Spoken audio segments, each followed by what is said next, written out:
ಕಲ್ಯಾಣ ಕರ್ನಾಟಕದ ಸುಕ್ಷೇತ್ರ ಅಬ್ಬೆತುಮಕೂರಿನಲ್ಲಿ ಸಿದ್ಧಿಪುರುಷ ಶ್ರೀ ವಿಶ್ವಾರಾಧ್ಯರ ಜಾತ್ರೆಯು ಸಡಗರ ಸಂಭ್ರಮದಿಂದ ಜರುಗಿತು.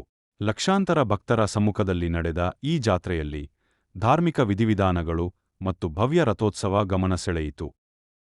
ಬೆಳಿಗ್ಗೆ ವಿಶ್ವಾರಾಧ್ಯರ ಮಂದಿರದಲ್ಲಿ ರಥಾಂಗ ಹೋಮ ಸೇರಿದಂತೆ ವಿವಿಧ ಧಾರ್ಮಿಕ ಕಾರ್ಯಕ್ರಮಗಳು ಡಾ. ಗಂಗಾಧರ ಮಹಾಸ್ವಾಮಿಗಳ ಸಾನ್ನಿಧ್ಯದಲ್ಲಿ ನೆರವೇರಿದವು. ನಂತರ ನಂದಿಕೋಲು ನೃತ್ಯ ಹಾಗೂ ವಿವಿಧ ಕಲಾತಂಡಗಳ ಮನರಂಜನಾ ಕಾರ್ಯಕ್ರಮಗಳು ಜಾತ್ರೆಗೆ ಮತ್ತಷ್ಟು ಮೆರುಗು ತಂದವು. ಲಕ್ಷಾಂತರ ಭಕ್ತ ಸಮೂಹದ ನಡುವೆ ಭವ್ಯ ರಥೋತ್ಸವ ಜರುಗಿದ್ದು ಭಕ್ತರ ಜಯಘೋಷ ಮೊಳಗಿತು. ಭಕ್ತರು ರಥಕ್ಕೆ ಕಾರಿಕ, ಉತ್ತುತ್ತಿ ಹಾಗೂ ಬಾಳೆಹಣ್ಣು ಅರ್ಪಿಸಿ ಭಕ್ತಿಭಾವ ವ್ಯಕ್ತಪಡಿಸಿದರು. ಜಾತ್ರೆಯಲ್ಲಿ ಸಚಿವರಾದ ಶರಣಬಸಪ್ಪಗೌಡ, ದರ್ಶನಾಪುರ, ರಾಮಲಿಂಗಾರೆಡ್ಡಿ ಸೇರಿದಂತೆ ವಿವಿಧ ರಾಜಕೀಯ ಗಣ್ಯರು ಭಾಗವಹಿಸಿದರು. ಇದೇ ವೇಳೆ ಕೊಪ್ಪಳದ ಗವಿಸಿದ್ದೇಶ್ವರ ಮಹಾಸಂಸ್ಥಾನದ ಅಭಿನವ ಗವಿಸಿದ್ದೇಶ್ವರ ಮಹಾಸ್ವಾಮಿಗಳು ಸೇರಿದಂತೆ ಹಲವು ಮಠಾಧೀಶರು ಸಾನ್ನಿಧ್ಯವಹಿಸಿದರು.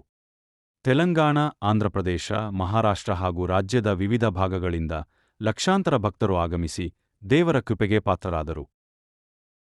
ಅಬ್ಬೆತುಮಕೂರು ಕರ್ನಾಟಕ ಮಾತ್ರವಲ್ಲ, ಆಂಧ್ರ, ತೆಲಂಗಾಣ, ಮಹಾರಾಷ್ಟ್ರಗಳಿಂದ ಲಕ್ಷೋಪಲಕ್ಷ ಭಕ್ತಾದಿಗಳು ಈ ಕ್ಷೇತ್ರಕ್ಕೆ ಬರ್ತಾರೆ. ಇಲ್ಲಿ ಯಾವುದೇ ಜಾತಿ, ಮತ, ಪಂಥ, ಪಂಗಡಗಳ ಭೇದ ಭಾವವಿಲ್ಲ. ಬಸವಾದಿ ಶರಣರು ಸಕಲ ಜೀವಾತ್ಮರಿಗೆ ಲೇಖನೆ ಬಯಸಿ ಅಂತೂ ಕಲ್ಯಾಣ ರಾಜ್ಯ ಮಾಡಿದ್ದಾರೆ. ಇಲ್ಲಿ ಇಂದು ಈ ಅಬ್ಬೆತುಮಕೂರು ಕ್ಷೇತ್ರದಲ್ಲಿ ಸಕಲ ಜೀವಾತ್ಮರಿಗೆ ಲೇಖನೆ ಬಯಸುವುದರ ಮೂಲಕ ಡಾ. ಗಂಗಾಧರ ಮಹಾಸ್ವಾಮಿಗಳವರು ಇದನ್ನು ಅಭಿನವ ಕಲ್ಯಾಣ ಮಾಡಿದ್ದಾರೆ ಅಂತ ಹೇಳಿದ್ರೆ ತಪ್ಪಾಗಲಿಕ್ಕಿಲ್ಲ ಅಂತ ನಾನು ಭಾವಿಸಿಕೊಂಡಿದ್ದೇನೆ.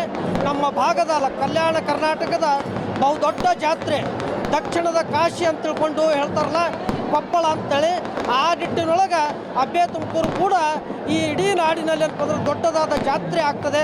ಎಲ್ಲರೂ ಏನಪ್ಪಂದ್ರೆ ಭೇದ ಭಾವ ತರೆದು ಬರ್ತಾರೆ.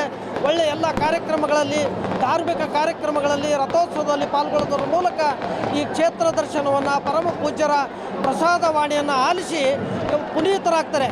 ಯಾಕಂದರೆ ಇವತ್ತು ಮನೆಗಳಲ್ಲಿ ಎಲ್ಲ ಸೆಟ್ಗಳಿವೆ. ಮನುಷ್ಯನ ಮೈಂಡ್ ಮಾತ್ರ ಅಪ್ಸೆಟ್ ಆಗಿದೆ.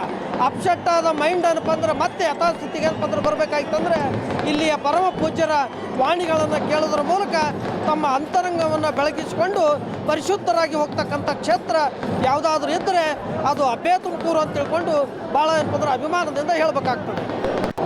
ಪ್ರತಿ ವರ್ಷದಂತಲೂ ಈ ವರ್ಷವೂ ಜಾತ್ರಾ ಮಹೋತ್ಸವ, ರಥೋತ್ಸವ ತುಂಬ ಯಶಸ್ವಿಯಾಗಿ ನಡೆದಿದೆ.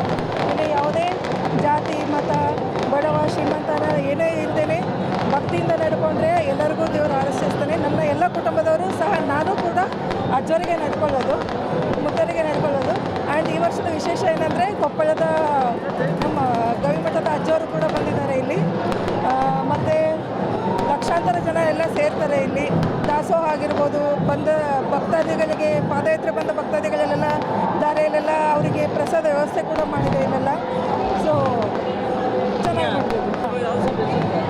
ಇಲ್ಲಿ ಬಂದು ಯಾರೇ ಭಕ್ತರಾಗಲಿ ಬಂದು ನಡ್ಕೊಂಡ್ರೆ ಅವ್ರು ಏನೇ ಕೇಳ್ಕೊಳ್ಳೋದು ಈಡೇರಿಸ್ತಾರೆ. ನಾನು ಸ್ವತಃ ಸಣ್ಣವಳಿದ್ದಾಗಿಂದನೂ ದೇವರಿಗೆ, ಅಜ್ಜವರಿಗೆ ನಡ್ಕೊಳ್ಳೋದು, ಮುದ್ದರಿಗೆ ನಡ್ಕೊಳ್ಳೋದು, ನಮ್ಮ ಅಪ್ಪದಿಂದನೂ ಇಲ್ಲೇ ನಡ್ಕೊತ ಬಂದಿದ್ದೀವಿ. ಸೊ ಅಜ್ಜವ್ರ ಮಹಿಮೆ ಆಗಿರ್ಬೋದು, ಅಜ್ಜವ್ರದ್ದು ಮಹತ್ವ ಭಾಳ ಇದೆ. ಸೊ ಎಲ್ಲರೂ ನಮಗೆ ಬಂದರೆ ಒಳ್ಳೇದು ಮಾಡ್ತಾರೆ.